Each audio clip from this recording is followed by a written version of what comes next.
I have my own identity here that if something happened that I would pull up arms and come. And hopefully people would follow.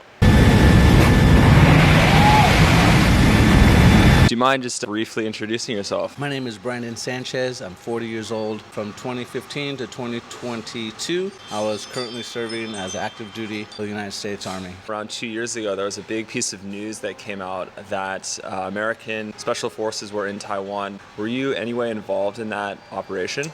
I was part of that force package. We were here to assess and generally see the full capabilities of the Taiwanese Army, increase their knowledge, and to take their training to the next level to help Taiwan become a better nation and a better army. Did you observe any differences in operation procedure or just way of thinking between the Taiwanese military and your counterparts? Yes. The one thing that the United States just does great, and it empowers soldiers to make decisions. In Taiwan, I would say it's still developing in that sense of empowering its own soldiers to take accountability, to take charge. The United States we're very flexible. We have the ability and the capacity to change on the fly. And what a lot of nations lack is they're very, very strict to their doctrine. If you tell them to take 3 steps, turn and look, they're going to take 3 steps, turn and look. We can get pictures from satellite from 3 months ago. But when we get down there, it's like, hey, the mission told us to go through this field, but we were expecting it to be a little bit more concealment. Now things have changed on the battlefield. One of the strengths of the United States is we're changing. For some of our other counterparts, we're like, nope, that's the mission. This is where we're going. And we're like, no, we're not doing that. I think that's interesting because there's this impression that American soldiers will just follow orders to the T no matter what. The United States Army, we question authority all the time. We just do it more in private. Depending on your rank, of course, you just don't go from a private and you just go to a team leader. Yeah. You say, hey, I don't like how this is doing. As the mission moves down the echelons, you make it personal and it becomes, hey, our objective is to take this hill, but how we take the hill is up to us. What you observed in Taiwan, though, is whatever the commander said, no matter what, would be followed to the T. Under my observation, yes. It was mostly just, hey, we're stationary, our party's coming, They mobilize, they move, they do what they need to do, and it stops. One of their capabilities that they were lacking was their ability to operate and fight at night. Very scripted in everything that they do because they want to put on a good face. Did any of the training here have real-life scenarios built into them? I didn't really see much injects. It's like we'll take someone and say, hey, you're dead now. Or we'll take a key leader out. Hey, you're dead now. How do we adapt? How do we adapt and overcome? And I just remember you mentioning how you trained Indonesian personnel. Do you mind describing the training? That's called JRTC. It's in Fort Polk, Louisiana. Nobody likes going to Fort Polk. Nobody likes it. It is not, yes. It's about a good 15 days of consistent fighting throughout those 28 days, and we're right there with them. And I think that probably gave them confidence to work with other nations, and especially when they're out of their comfort zone. Utilize everything that they have from their English to any type of communication. And in that 15 days of good fighting, daytime, nighttime, they went from being a not so capable force at nighttime to storming a village at nighttime and taking the objective and winning.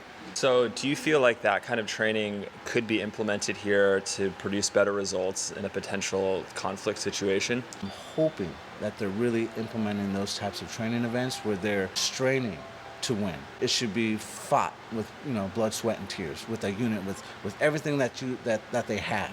It tests the soldiers' capability, our fatigue, our food supply. There's one time when I was with the 82nd that we ran out of water. When you got over 200 people moving around and you can't supply them with water, it's like, hey, no more shaving for the next 3 days. Those circumstances, those stress points, those friction points, you have to learn. And if you never are failing in something, you're never really going to truly succeed. And if everything is scripted and planned and everything works great, when real battle comes, what are you going to do? What are you going to do when stuff doesn't go right? Just based on the training that you observed, do you feel that Taiwan is ready for a potential conflict with China? I say they're getting there. And I wouldn't say that they're lacking in military capabilities. I would say it has to do with the people first. Taiwan needs to have a very, very strong, and this is probably controversial, I would say a Taiwanese identity and say, hey, we are not going to be defeated on our land. We're all going to partake. And when you have that type of backing, anything is possible. I believe Taiwan can do it. They've done it before. Yeah. they've kept the island independent up until now. Yes, I would love for Taiwan just to come out and declare it's who it is. Me personally, I don't like the status quo. Yeah. Is it safe? Yes, but it's not convenient. It's not good for the people. You need to be united under something, whether that's ROC, Taiwan, pick something. The nation will do great things when there's a national pride. If there was a conflict to break out, do you think that most people at this point would be willing to fight and potentially die to protect Taiwan? Some. It's different. We also have a very strong gun culture, and that gun culture kind of empowers individuals to take part into something. It kind of gives you like if they're gonna come, bring them, you know? Yeah, we're prepared. We're prepared. To give Taiwan probably its own Second Amendment in some shape or form would be empowering citizens to stand up and fight more because they have the capability. That's a good deterrence for China to even come into and invade. It's like, why would no one invade the United States? Because we got more guns than people. And some are just gun enthusiasts. And that's all they do. They just love shooting guns. And so when you have a populace that is armed, no one wants to come over. You're fighting too many people. Do you feel like here, if you gave everyone guns, there would be the same potential social issues that would arise? I think, yes. Yes, it would. Because people at the end of the day are just evil. But if you think about how many guns we have in the United States and how many gun violence, we're actually very low. Arizona, for example, that's the wild, wild west. You can have a gun concealed and unconcealed without a permit. The robberies and all that stuff is starting to go down because now they got to have two guns because now they got to watch their back because everyone's carrying now. People are going to be violent no matter where. How many American lives do you think America would be willing to lose to defend Taiwan? We would be what we're probably doing for Ukraine. Helping in the rear of supplies, information. If we're in the front, that's our war then. Yeah, it's turning into World War III potentially. Yeah. How many lives do you think Taiwan would be willing to give up to keep its freedom? That's a good and hard question to ask because one life is too many. And it's a hard thing to say, but someone has to die. You would have to go this on an individual basis. Like, am I willing to lay my life down for this cause? If you're 30 and above, you would definitely will. I think anything underneath 30, I don't think they have the mindset yet. I have my own identity here that if something happened that I would pull up arms and come. And hopefully people would follow. If there was a conflict, you would personally get involved in the conflict? Yes, I would. As a civilian. And if that means taking up arms, that means doing my part, yes, I would be over here as soon as I can. Even if it's just from afar or helping people on the street, like I will be here. I have an investment here. Yeah, you have a family here now.